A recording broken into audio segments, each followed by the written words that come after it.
En efecto, es un momento complejo para el país. Hay una crisis presente que ya se viene agudizando año tras año.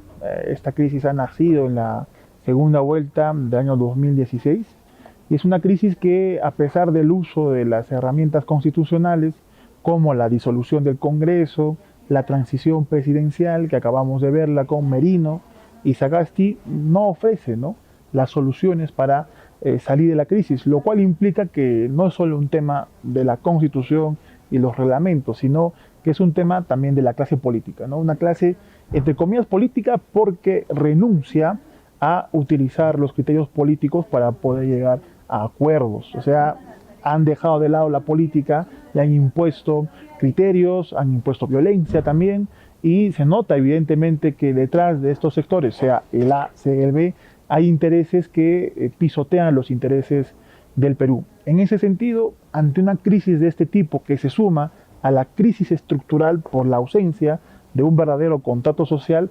naturalmente que tienen que salir a la luz las necesidades y exigencias de una reforma constitucional o cambio de la Constitución, que no es un tema nuevo, porque desde la transición de Paniagua se habla de aprobar un nuevo texto constitucional, pero que cuando hay estos momentos de crisis, además hay una tendencia reformista, ¿no?, en América Latina. Entonces hay, pues, como dicen, el terreno favorable para por lo menos debatir el tema de un nuevo cambio constitucional o un nuevo texto constitucional. A esto se suma la influencia boliviana, argentina, chilena, que están tomando no siempre decisiones a la altura de la Constitución, pero sí decisiones importantes para que puedan asumir con nuevas reglas el futuro.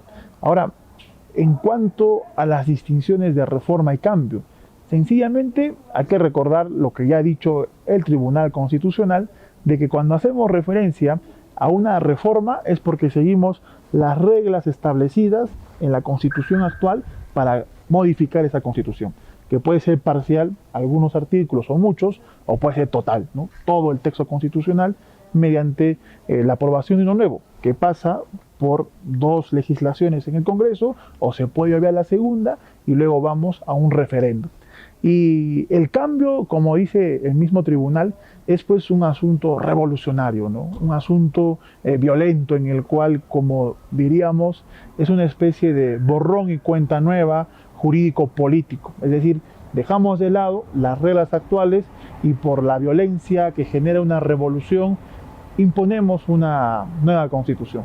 Estos son los cambios, las diferencias que existen entre reforma y cambios, perdón, y me parece que lo oportuno que debe haber en el Perú es justamente una reforma, ¿no? Ya estamos en el siglo XXI, se exige que debe existir una mínima institucionalidad, entonces estoy a favor de una nueva constitución, pero bajo medios, parámetros básicos que me ayuden a poder tener un adecuado momento de reflexión, debate, y también que tenga la legitimidad necesaria para que no pasen algunos años y nuevamente digan una nueva constitución.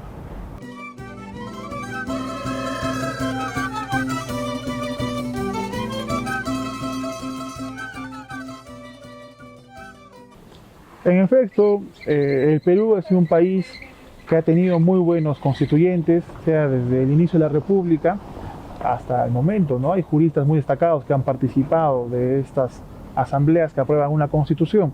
Sobre todo la constitución de 1979 ha sido una constitución modelo, no solamente para América Latina, sino a nivel global, ¿no? Es una constitución que hasta el día de hoy es materia de mucho estudio. Pero ocurre que la poca capacidad institucional que tiene el Estado impide que se pueda cumplir la misma constitución.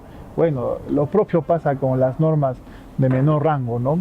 En el Perú se acuñó la frase de que echa la ley, echa la trampa, porque siempre se le puede ver una variante que no ha sido concebida al momento de su aprobación. Sin embargo, hoy en día hay una tendencia internacional de fortalecer las constituciones. Hasta antes de 1979, la Constitución era un mero cuerpo político, una declaración de principios, digamos, de proyectos utópicos anhelados. Pero gracias a esta corriente internacional denominada el neoconstitucionalismo, hoy se puede hablar que sobre todo los derechos humanos son pues vinculantes para el Estado y de una exigencia en cuanto a su cumplimiento. Ahora, hay algo que está ocurriendo que permite también tener en cuenta al momento de entender la Constitución de 1993, de que el derecho a nivel internacional se está constitucionalizando. Esto quiere decir que todas las ramas del derecho deben tener una vinculación a la Carta Magna. Por ese sentido filosófico es de que algunos sectores dicen no es necesario reformar la Constitución para hacer prevalecer estos asuntos de principios y valores. Entonces, el debate que queda en cuanto a la Constitución de 1993 es, sobre todo, me parece dos asuntos. Uno, la parte estrictamente económica, ¿no? En cuanto el Estado qué puede hacer dentro del mercado y dentro de algunos sectores. Y en segundo lugar está el tema del diseño institucional. La descentralización en el Perú, como dice Juan de la Puente, se ha agotado, no funciona. Los alcaldes han dejado de ser representantes de sus comunas y los gobernadores regionales están desprestigiados por temas de corrupción especialmente. Entonces, reimpulsar la descentralización implica obviamente también un cambio en la Constitución donde ya no se tenga pues un Estado tan centralizado, unitario, sino que pueda también descentralizar competencias, sobre todo políticas, que permitan un nivel de autonomía mayor a los gobiernos locales y regionales.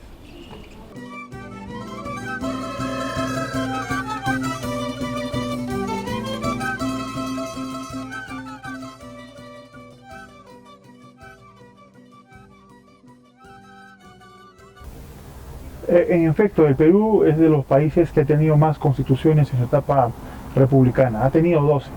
Sin embargo, a la vista de un recuento histórico, no ha tenido ningún contrato social. Como dije en la pregunta número 1, las constituciones han aparecido por imposición de los gobiernos de turno. Cuando uno revisa la historia republicana ve que ha existido muchos golpes de Estado. Entonces, una manera de legitimar esos golpes de Estado era justamente imponiendo una nueva constitución.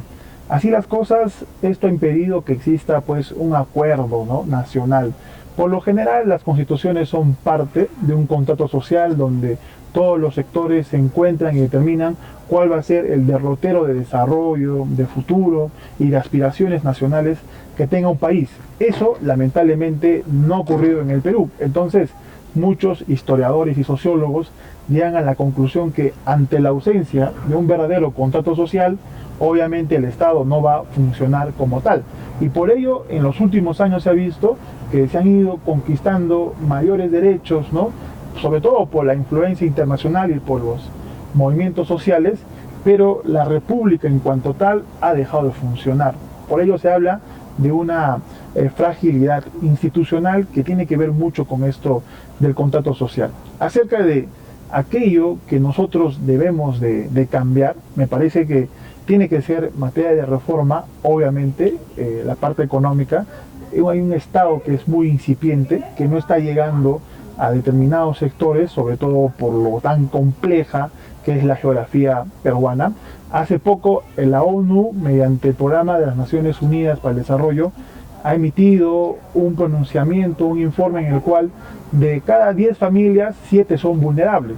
Y en un país que ha estado creciendo más o menos al 3, 4, 5% en los últimos años. Esto quiere decir que el Estado ha estado muy retrasado en el aspecto social, ¿no? Y por ello se han visto las carencias durante la pandemia. Entonces, aquello que tenemos que reformar tiene que ver con lo económico. Obviamente hay que hacer énfasis también en el tema de derechos, concretizando algunos derechos fundamentales adicionales y, como dije, también el tema de la descentralización. ¿Cómo es de que esto puede ocurrir? Hay que presentar un proyecto de reforma constitucional. Esto tendría que ser aprobado en el Parlamento, luego sometido a referéndum. Pero también es cierto que la exigencia de la calle, por decirlo, es que la gente quiere participar de un momento constituyente, de una asamblea constituyente.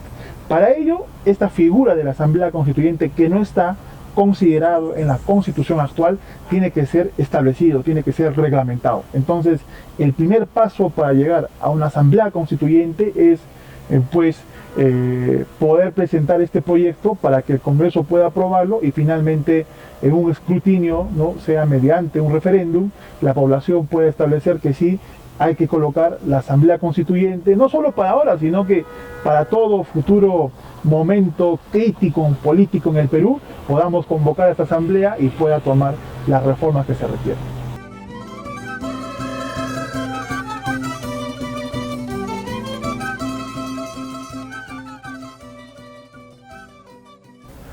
Bueno, en Chile hay una muy interesante experiencia de que ellos han dividido el proceso de reforma no desde el punto de vista del derecho constitucional, sino desde el punto de vista estrictamente político. Ellos dicen que hay dos etapas claras para reformar la Constitución. Una etapa destituyente, ¿no?, que digamos es la más fácil según su propia academia, ¿no?, y la etapa propiamente dicha constituyente. En la etapa destituyente la gente acude a las urnas, sale a las calles y dice: este grupo político que actualmente gobierna y que pone las reglas de juego tiene que salir.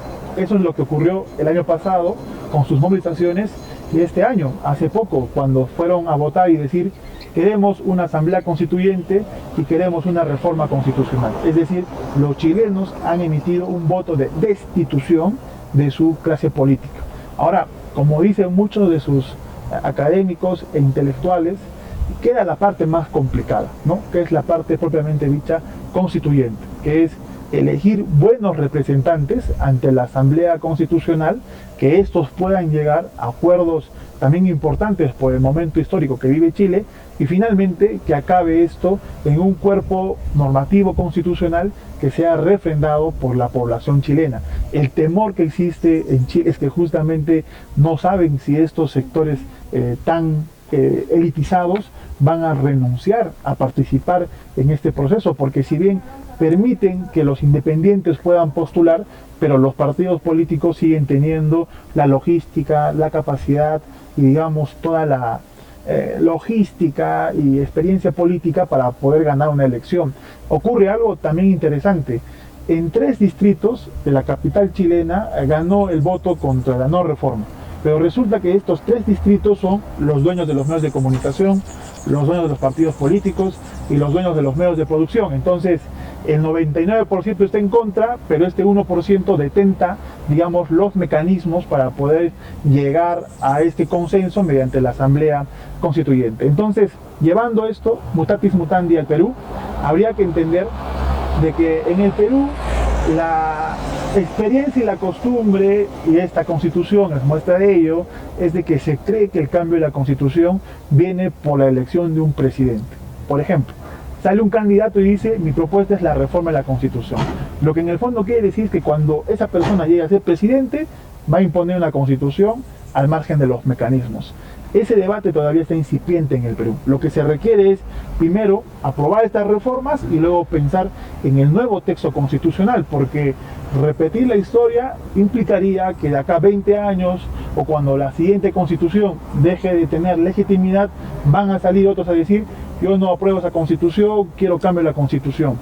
Por lo general, las naciones más grandes han tenido un solo pacto constitucional, ¿no?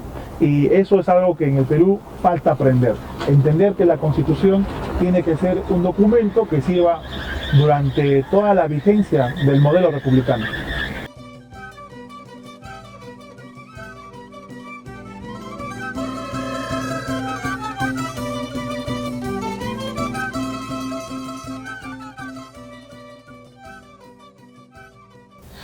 Bueno, quienes afirman de que para cambiar la Constitución primero hay que leerla, me parece que tienen un criterio muy elitizado, ¿no? Y sobre todo en un país tan plural, culturalmente hablando, como es el caso peruano. A un poblador o ciudadano de Chumbivilcas no le puedes exigir de que lea la parte jurisdiccional de la Constitución y que opine acerca de la reforma del derecho a la tutela jurisdiccional efectiva, que digamos es un asunto muy abogadil o muy jurídico, ¿no? Igual, con los altos niveles de analfabetismo que aún mantiene el Perú, no se podía tampoco exigir que se lea toda la Constitución para exigir un cambio. Regresando al ejemplo de Chumbivilcas, ellos tienen un problema porque exigen de que las concesiones mineras sean revisadas, sean nuevamente otorgadas y que ellos tengan una participación más directa. Sin embargo, la Constitución consagra el principio del contrato ley, ¿no?, de la seguridad jurídica, por el cual ninguna ley y ningún acto posterior a la celebración del contrato podría modificarlo, es decir, santifican esos contratos. Y no hay que ser pues abogado para entender que la madre del cordero de todo esto es la Constitución de 1993. Ahora, hay muchas cosas que no están en la Constitución. Y eso no quiere decir de que no tengan ese derecho, porque los derechos hoy en día se irradian del principio de dignidad humana de los seres humanos. Puede que en el futuro aparezca una situación especial que permita entender de que tenemos derecho a ello, como ocurrió con el caso del derecho al Internet, que es como parte del derecho a estar informado y de acceso a la información. Entonces, aquellos que dicen primero hay que leer toda la Constitución para exigir un cambio, me parece que están equivocados. Ahora, yendo a un caso más práctico, puede haber personas que digan esta Constitución es producto de un golpe de Estado impuesta por un dictador, un asesino, como fue Fujimori. Entonces desde ahí, como dicen, desde el saque, yo estaría en contra de esa Constitución y no me van a exigir pues de que la lea totalmente para poder reformarla. En ese sentido creo yo que sí es una postura errada, porque como dicen algunos juristas alemanes, la Constitución no es solo razón, ¿no?, sino también es emoción. Y además, si tenemos un país con tantos conflictos sociales, con tantas crisis políticas que aún no se solucionan, obviamente nuestra Carta Magna está desgastada, ¿no?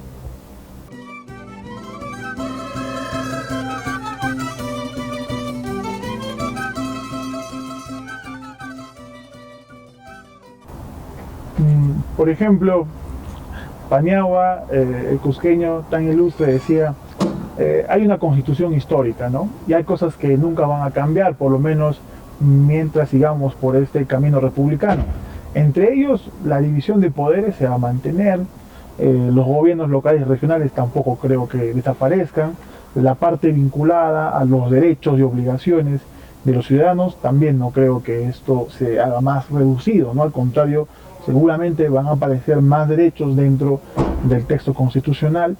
Las garantías constitucionales como el habeas corpus, la demanda de amparo, el proceso de inconstitucionalidad también van a seguir vigentes. Es decir, hoy en día ya existe partes claras de una constitución que no podríamos reformarlos, porque esto implicaría ser unos parias a nivel internacional, ¿no? La legislación internacional es tan fuerte y vincula tanto a los países que tienen que seguir unos parámetros.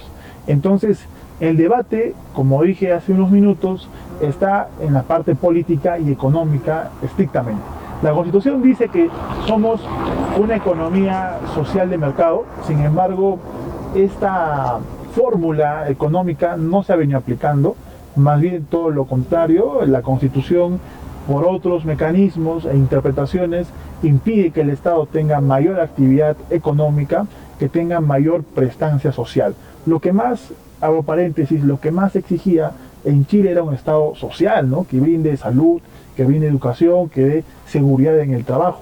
Me parece que esos aspectos tienen que ser materia de reforma para la Constitución. Los sectores de derecha son muy escépticos al respecto, porque creen que el cambio de la Constitución va a llevar a un Estado, digamos, muy publicista, ¿no?, que tenga mucha participación en los sectores, pero eso también no creo que ocurra, porque el Estado no tiene tantos fondos para invertir. La idea es que el Estado intervenga en aquellos sectores estratégicos y que la Constitución le permita ello, ¿no? Ahora, un tema adicional que sí me parece debe ingresar en vista de que estamos en el siglo XXI es el asunto medioambiental, ¿no? Ya se requiere una legislación especial para que exista alguna autoridad competente que pueda determinar dónde invertir, cómo invertir y bajo qué criterios.